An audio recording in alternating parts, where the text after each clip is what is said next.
Progressive Congresswoman from New York, Alexandria Ocasio-Cortez, warned of impending doom for Democrats in November if they don't pursue an aggressive agenda for working-class Americans. Ocasio-Cortez issued this stark warning to the Intelligencer's Errol Lewis that she thinks President Biden got played by Joe Manchin and that the president's nostalgia for a bygone era of backroom deal-making could prove disastrous for Democrats in the midterms. She also noted, quote, if the president does pursue and start to govern decisively using executive action and other tools at his disposal, I think we're in the game, she said. But if we decide to just kind of sit back for the rest of the year and not change people's lives, yeah, I do think we're in trouble. So I don't think that it's set in stone. I think that we can determine our destiny here. Here to discuss is Briahna Joy Gray, co-host of the Bad Faith Politics podcast and former Bernie Sanders press secretary. Briahna, thanks for joining us. Thank you. It's my pleasure. So any quibbles with AOC's analysis here of the Democrats' prospects in the midterms?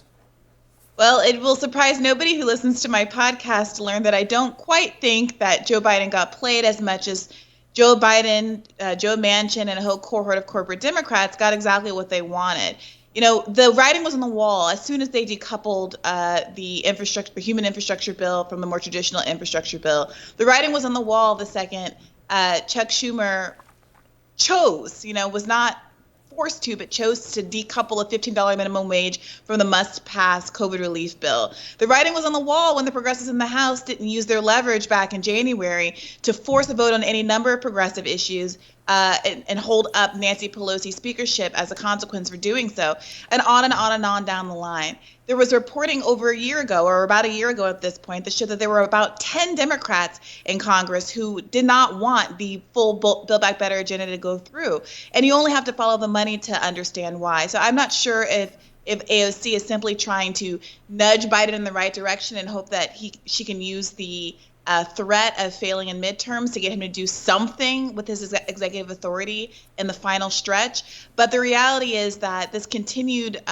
view of Joe Biden as a good faith actor isn't going to have long-term good consequences for progressive interests and the interests of working class people across the board in this country.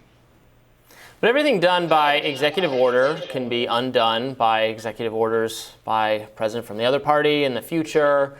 Do you see any problem with resorting to that method of governance? I don't. Donald Trump certainly didn't. And the reality is there are a number of things that are so popular that you would face quite a bit of backlash by undoing them. Let's take student debt cancellation. What exactly would undoing that look like? It's government, it's federally held debt that it would strike from its balance sheet with the stroke of a pen. It's really difficult for me to imagine a Republican president when, just about half of the people holding student debt, the average of $30,000 a person of student debt, that's held by 44 million Americans.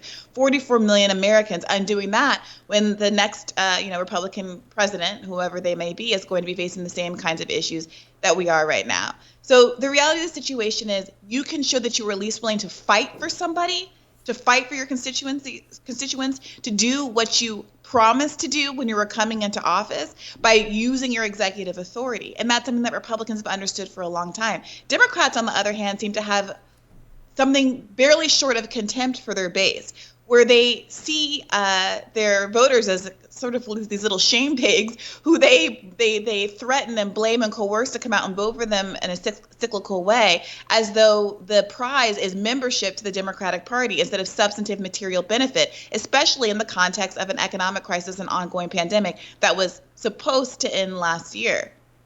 And it does seem also that the party establishment is spending more energy at this point figuring out ways that they can actually blame progressives for what's coming in the midterms, that actually it's AOC's fault, it's these other progressives who forced Biden to say that he was going to do these popular things, and if he hadn't said that he was going to do the popular things, then nobody would really, I guess, be upset that he didn't do the popular things.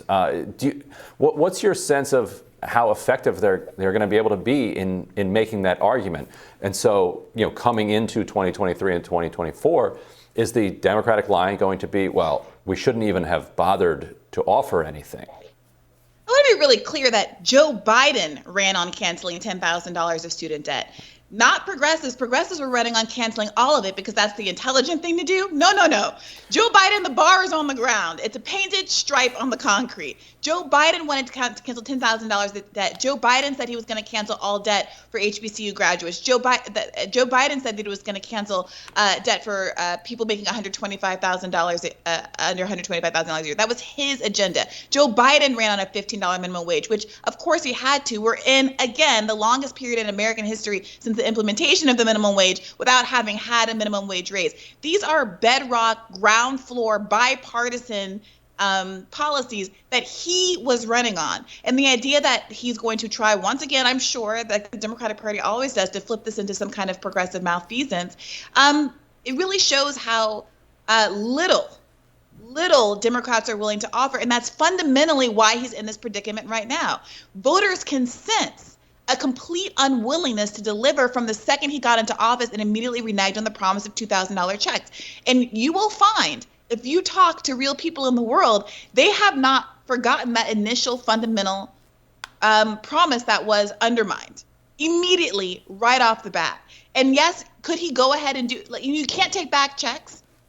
There's a world where he could actually fulfill some of these promises between then and now. There's a world where he could do something that's incredibly popular, like decriminalize marijuana, popular on a bipartisan basis. But again, he would have to have some respect for his voter base and a greater commitment to actually winning than protecting whatever centrist ideology and corporate ideology that he's protecting. Maybe it's because of the pharmaceutical industry that's deeply invested in drugs not being legalized, et cetera. I'm not sure. There's a whole conflation of incentives. But what is very clear is that the well-being of Americans, including his Democratic voter base, is not one of those priorities.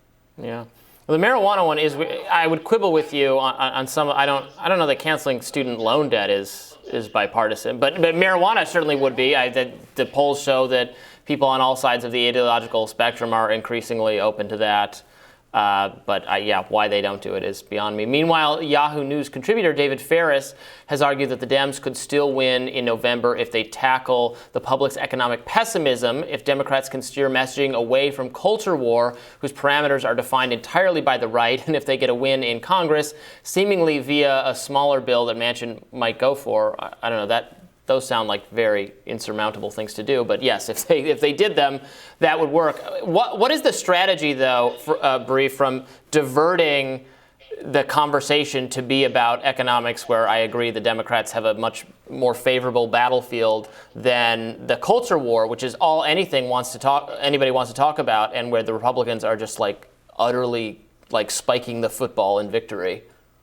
Well, I think that article points out that there are some culture war wins that Democrats could be scoring here, right? That the polls demonstrate that people are overwhelmingly in favor of a woman's right to choose. And there have been all of these bills across the country where Republicans have all but ended abortion access. There are polls that show that at the end of the day, a lot of these kind of authoritarian book banning bills are not popular at all. But Democrats have a hard time landing those arguments for some reason. And I think it is a legitimate choice, and I think probably the best choice for Democrats to try to pull the conversation back on the ground where they are more favorable, which is ostensibly advancing some of these bedrock economic policies. The problem is they're not going to do that either. We are in a culture war fight, not just because Democrats are conceding to Republicans' culture war framing. That's part of it. But it's also because you have to be able to argue in the alternative. I don't mean to put my lawyer hat on right now, but you have to be able to make a case in the alternative, because you're never quite sure what whomever is reading your brief is going to perceive as the stronger argument or what the case law is going to bear out. And Democrats cannot argue in the alternative because they have abandoned voluntarily the alternative arguments that are actually in their favor, because we have two corporate parties and the Democratic Party is also unwilling to actually follow through on those kinds of economic commitments. And that's why you see Joe Biden dropping a $15 minimum wage.